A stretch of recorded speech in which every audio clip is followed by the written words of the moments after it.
E aí pessoal, tudo bem com vocês? Aqui quem fala é o Rômulo. E gente, hoje mais um Papo Ilustre, não é mesmo?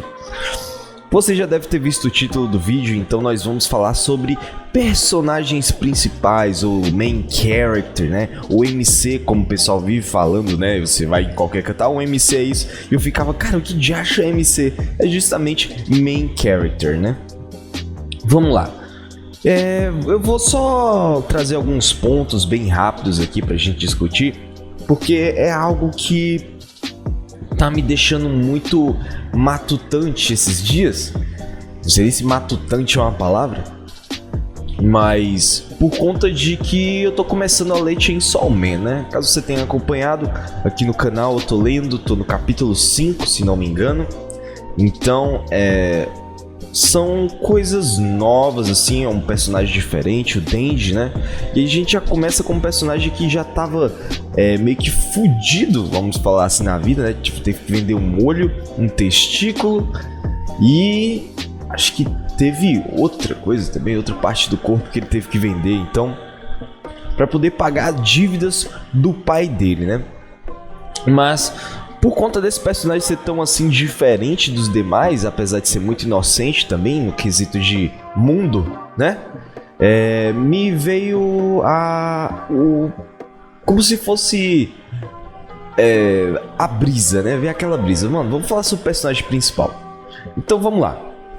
O que torna um personagem principal? Suas ações, a sua história, é o fato dele aparecer mais tempo. Querendo ou não, sim, a maioria dos personagens principais tem como foco eles, a trama em volta deles. Você vê as ações ocorrendo por conta deles, eles são a marcha inicial para tudo. Você percebe como, por exemplo, Naruto. Vamos pegar Naruto. Naruto é um bom protagonista? Na minha opinião, não. Eu não gosto do Naruto como protagonista porque ele tem muitas características que são clássicas de Shonen, né? Como ser obstinado, ser aquele cara que não desiste. Porém, ele tem uma coisa chata que é a questão da fixação pelo melhor amigo. E cara, isso pra mim, em um mangá, em uma obra, pra ser sincero, em um personagem, me mata. Porque é como se fosse uma obsessão absurda que passa por cima de várias coisas que acontecem na trama. E muitas das coisas só acontecem por conta dessa obsessão absurda que ele tem pelo Sasuke, né? O pessoal fala, Sasuke, Sasuke! Também é muito complicado. E aí o que é? O Naruto, ele move a narrativa. Ele é a primeira pessoa que você tem contato, você percebe as nuances da personalidade, apesar de não serem tão profundas, mas aos poucos você vai se afeiçoando ao personagem e ele vai lhe mostrando mais e mais facetas dele.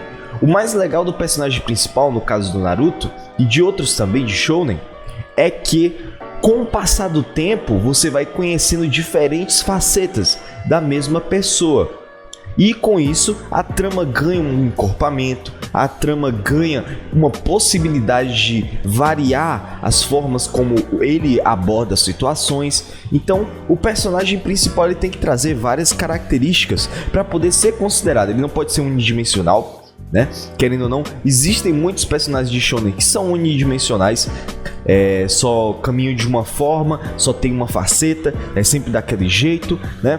Ainda bem que, felizmente, isso tem modificado com o tempo e eles vêm tendo uma maior variação de abordagens, de personalidades. Eles não seguem mais aquele estereótipo lá dos anos 80, 90, que era o cara super fodão que batia em todo mundo, tipo Hokuto no Ken.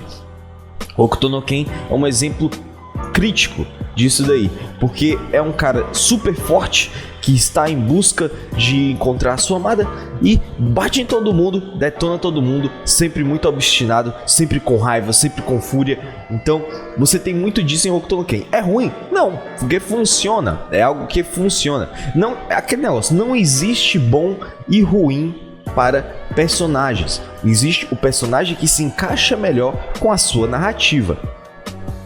Da mesma forma, Bleach. Bleach tem um personagem que é o Ichigo, né? Na maior parte do tempo, eu acho o Ichigo um personagem básico. Por quê?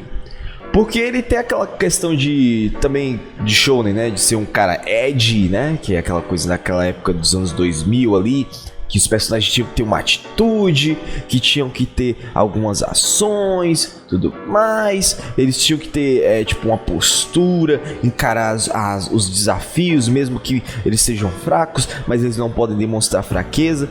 E o Ichigo meio que tem isso, porém foi um pouco mais flexível no caso do Kubo, né? O Kubo, ele tem personagens muito bons dentro do universo de Bleach.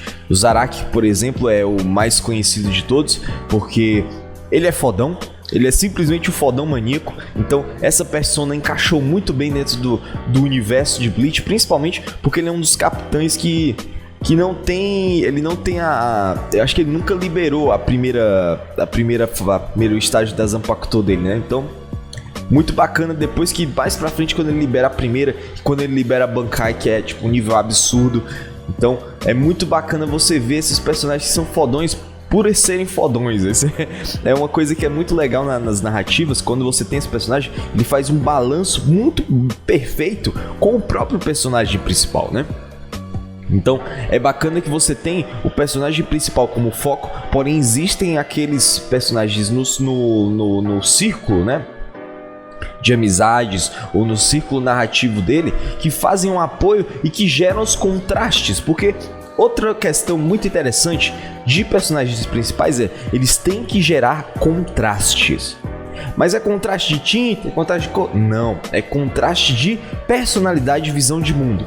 Então, quando você gera contrastes na narrativa, você consegue, além de delimitar quem é antagonistas, quem são os amigos, quem são os anti-heróis, você consegue ainda determinar mais ainda e reforçar a personalidade do seu personagem principal. Então, é muito interessante que haja, assim, meio que como é que eu posso dizer? Choques, conflitos, argumentos, porque tudo isso vai ajudar na definição e na melhoria da percepção do leitor para com o seu personagem principal. Mas aí a gente tá falando só de shounen como um todo. Mas isso é só shounen. Shounen sempre segue o mesmo princípio. Beleza, vamos falar de seinen, né? Seinen, para que caso você não saiba, é uma vertente dos mangás que é mais voltada para uma faixa etária um pouco mais elevada, ali o jovem adulto, né? E todas as narrativas desse quesito, quando são comédias, são comédias um pouco mais maduras, com piadas que pega mais o contexto, só os adultos conseguem pegar o contexto, como também narrativas mais densas, mais cheias de propriedade. Você tem bifurcações, plot twists, você tem uma série de ferramentas narrativas implementadas dentro desse universo, dessa obra, que faz ela ser muito bem apreciada por pessoas com um pouco mais de maturidade, né? Você percebe personagens mais falhos, personagens que são mais humanos, né? Você percebe as nuances, tem nuances mais fortes, né? Passados, backgrounds mais complexos. Então, bastante interessante. Um que eu vou trazer aqui, não tem como você falar de seinen, não tem como você falar de um personagem principal se você não trouxer o Guts. F. Miura, né, gente? Infelizmente o Miura veio a falecer, né? Mas o Guts foi um personagem que ele mostrou de forma mais exata a transformação de um personagem principal com o decorrer dos anos. Não como uma evolução dentro do mangá, mas como uma evolução de visão do autor. Vamos ver, ó. Não sei se vocês lembram, o Berserk é da década de 80, então naquela época os personagens eram extremamente, como eu te falei de Hokuto no Ken, né? Fortes, obstinados, fodões e tudo mais, sanguinolentos, parará. O Guts seguiu basicamente a mesma coisa, ele tinha essa persona mais agressiva, explosiva, poderosa, né? Meio caladão, poucas palavras. Então, praticamente o protagonista de um shonen, de um battle shonen da década ali de 80. Porém, com o passar dos anos, como o Berserk teve esse privilégio, porque querendo ou não, você passar anos e anos, 20, 30 anos, em que serialização é um privilégio para poucos. Então, o Miura, ele conseguiu, com o passar dos anos, perceber, mesmo tendo seus hiatos e suas pausas, isso fez com que ele percebesse e modificasse o Guts como um personagem no seu todo. Tanto que o arco do Cavaleiro Negro, do começo, o primeiro arco de Berserk, o Guts era um personagem que você não tinha tanto afeto. Você gostava porque ele era fodão. Você gostava porque ele era agressivo. Ele decidia tudo na base da violência. Mas você não tinha conexão, né, emocional. Você não conseguia se colocar no lugar do Guts. E aí o que acontece? Chegando ali na década de 90 para 2000, os personagens começaram a apresentar esse lado mais humano, e o próprio Miura, ele meio que fez essa abordagem para poder aprofundar o personagem do Guts, dando um background. Então veio o arco da Era de Ouro, né? Muita gente fala que é o melhor arco de Berserk, né? Alguns acham, eu já não acho tanto, porque a Era de Ouro, ela é excelente, é absurda a qualidade de narrativa, de construção, de personagens, de mundo, é fantástico. Eu acho que é o arco que expande a visão do leitor em relação à obra de Berserk. Porém, eu acho que os arcos seguintes são bons porque eles unem os dois universos, que era a Era de Ouro e o Cavaleiro Negro. Agora você tem a continuidade do Cavaleiro Negro, porém com a carga emocional. Toda a carga relacionada ao passado do Guts apresentado na Era de Ouro. Então, por conta disso, o Guts foi evoluindo como um personagem. Então você percebe que ele se tornou uma persona muito mais complexa. Você percebe que tem as facetas, de onde veio, por que ele é dessa forma. Você entende as nuances emocionais dele em relação ao Griffith, a Casca. Então, tudo isso você vai acompanhando com os anos e a evolução do personagem do Guts, até chegar atualmente, que infelizmente ele não irá continuar, mas o Guts, ele tava um personagem muito mais denso, muito mais realizado. Você percebe que você conseguia perceber os estados mentais e os estados físicos do Guts só ao olhar. Você percebia pelo olhar dele, pela forma que ele agia, pelas palavras, que você teve anos de construção. Então, caso você não tenha lido Berserk, ou alguma vez nem tenha assistido os filmes ou o anime, eu lhe recomendo muito, mesmo que a obra não vá ter fim. O que ela foi feita até agora é simplesmente fantástico. Então, pega Berserk, lê, você vai amar essa leitura, vai ficar marcado na sua vida. Por acaso você tem um estômago meio sensível, eu recomendo você ir com calma, porque tem coisas ali, tem assuntos que Berserk trata que poucos mangás tratam da forma como o Miura tratou, né? Então a gente tem aí essa concepção do main character, né? Agora vamos lá. O que eu acho que a gente pode simbolizar como boas características de um personagem principal? Se eu for trocar por miúdos e for falar em relação a mim, né, como leitor, minha percepção, eu vejo que um personagem principal, ele tem que ter um foco mais voltado para a construção do universo. Ele vai ser a nossa porta de entrada para o universo. Normalmente o pessoal faz a abordagem peixe fora d'água, que, caso você não saiba, é quando ele pega o personagem, coloca ele num contexto totalmente diferente, e aí você vai aprendendo com ele todos os conceitos do universo. Isso acontece muito em Isekai, né? Então você percebe que o personagem é tirado de o seu ambiente comum e é levado para um novo local. Então ele tem que aprender tudo e ele vai aprendendo junto com você. Então é a forma de você, primeiro, conhecer o universo, e segundo, se familiarizar com o personagem, conhecê-lo e até mesmo formar laços e interesses, né? Fora isso, também temos o fato de que o personagem principal, além dele ter essa questão, ele também tem que ter um carisma. Mas o carisma, ele não necessariamente tem que ser o cara é engraçado, ele fala muito. Não.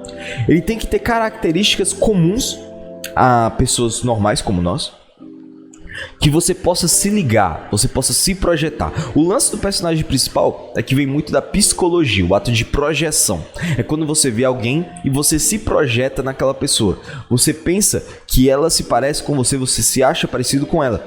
E o lance da projeção também vem muito da questão da identificação. Projeção é uma coisa, identificação é outra. A identificação é quando você vê um personagem, eu concordo com isso, eu sei que ele é desse jeito, eu também sou. A projeção é quando você chega num nível de identificação que você se coloca no personagem.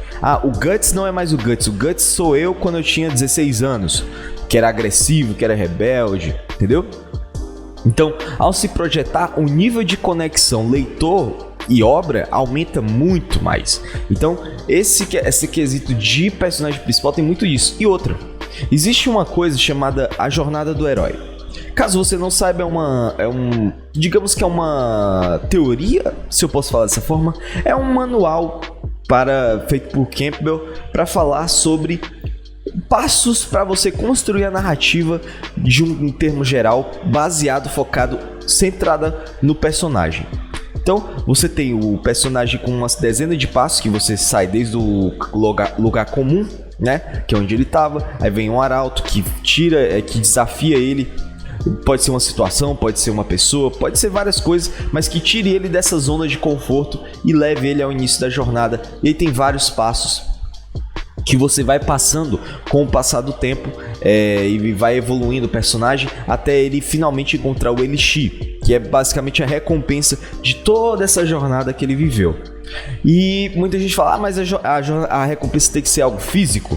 O Elixir é somente uma simbologia, mas essa recompensa pode ser física, como dinheiro, ouro, equipamentos, pessoas, como também lições. Então tudo isso vai depender do próprio narrador, do próprio autor da obra. Qual será a recompensa? Mas a recompensa é necessária para que você saiba que valeu a pena toda a jornada, entendeu? Então, toda essa questão da jornada de herói, caso você não saiba, eu recomendo muito a leitura.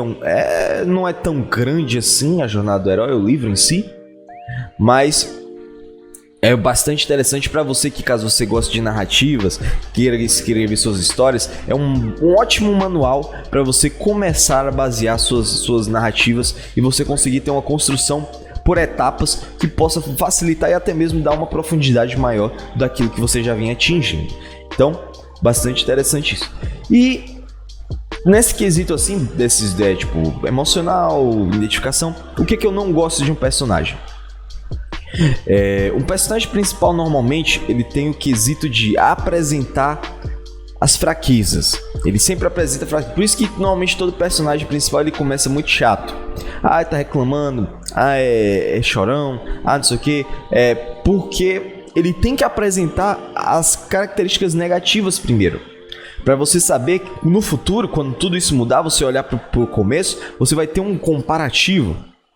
Mas infelizmente, eu acho que às vezes as pessoas erram um pouco a mão em relação a essas características negativas. Porque ele quer fazer uma evolução tão grande que ele quer mostrar o paralelo do começo e o fim, que eu acho que exagera na dose. Às vezes personagens chorões demais, irritantes demais. A não ser que seja como a história realmente seja questão cômica, né? Então talvez isso entre. Por exemplo, um personagem que eu percebo que muita gente detesta, e eu concordo em parte sim, eu entendo perfeitamente, é o Zenitsu, né? O Zenitsu, ele é um personagem que, caso você não saiba de Kimetsu no Yaiba, ele é um personagem que, meus amigos, pouca gente realmente aguenta, porque ele ele grita muito, ele chora muito, ele reclama muito. Mas o charme dele é esse, porque ele faz parte do trio, né? Tanjiro, o Inosuke e o Zenitsu, porque eles fazem o balanço, né? São as três partes de uma persona só que em pessoas diferentes. E no caso do Zenitsu, muita gente detesta ele porque ele é muito irritante. Eu entendo perfeitamente, porque realmente ele faz muito barulho.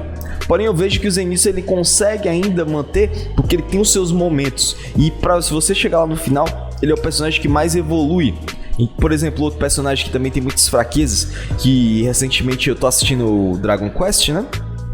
Nunca tinha assistido a primeira versão, também nunca tinha lido o mangá. Mas o Pop, ele é o meu personagem favorito porque ele é o que mais apresenta fraquezas e o que mais passa por evoluções. Mas infelizmente tem uns que são muito chatos, cara. Por exemplo, Naruto pra mim é um personagem irritante demais. Eu peço desculpas pra você caso você goste de Naruto, mas infelizmente é um personagem que eu não gosto. Eu acho ele muito irritante, muito dependente, principalmente da persona do Sasuke. Então, sei lá, eu não consigo. Eu não acho bacana. Ele tem seus momentos fodões, que são legais e tudo mais, mas como no geral, cara, Naruto é quase insuportável. Boruto eu não falo nada porque eu não li, nem vi, nem cheguei a ver, então eu não sei como é que tá o Naruto no Boruto em si, mas na série original do Naruto, nossa, horrível. Outro personagem ruim que eu não curto tanto, cara, eu diria o Simon do Tengen Toppa Gurren Lagann. Mas não no nível do Naruto. O Simon ele teve uma evolução fantástica dentro da obra, principalmente por causa do Kamina, mas o Simon desde o começo ele não me agrada tanto. Eu sei que ele é a persona frágil, que ele tem que personificar o Kamina lá no final, que ele basicamente se transforma no Kamina, né? Mas não sei, gente. O Shinji também, nossa, Shinji de Evangelion. Meu Deus do céu, que personagem irritante, mano. Mano do céu, depressivo demais. Muito, mano. Se a Asuka fosse o protagonista de Evangelion, a protagonista de Evangelion, eu acho que Evangelion acabava antes da metade, velho. Porque, mano, o Shinji, além do problema de parente, com o pai, questão de depressão também, tudo mais, mas, velho, sei lá, mano. Chora demais, reclama demais. Sabe aquela pessoa que você tem vontade de dar um soco na cara? Pois é, eu faria isso com o Shinji. Shinji é um personagem insuportável. Meu Deus.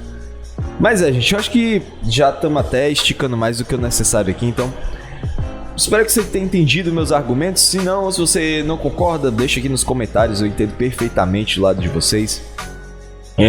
Caso queira falar sobre algum aspecto que eu não citei ou alguma coisa que eu não desenvolvi tão bem, pode também comentar, fique à vontade. Espero que você curta essa discussão e se preparem que o próximo Papo Ilustre vai ser bem interessante, viu?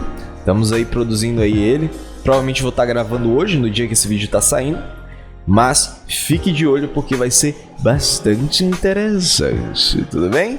Então é isso, gente. Caso você tenha gostado desse vídeo, deixa aquele like bacana, nos ajuda bastante aqui no YouTube. Caso você venha curta, mas não é inscrito, considere se inscrever, porque você vai estar recebendo todo o conteúdo do Setor 7, desde animes até jogos. E lembrando que caso você goste de lives e tudo mais, chega junto, que na Twitch a gente tá fazendo lives de jogos, assistindo animes, desenhando. Então chega lá pra gente bater um papo bonitinho. E é isso, gente. twitch.tv/osetor7. Então é isso, pessoal. Muito obrigado por você que chegou até aqui e até a próxima.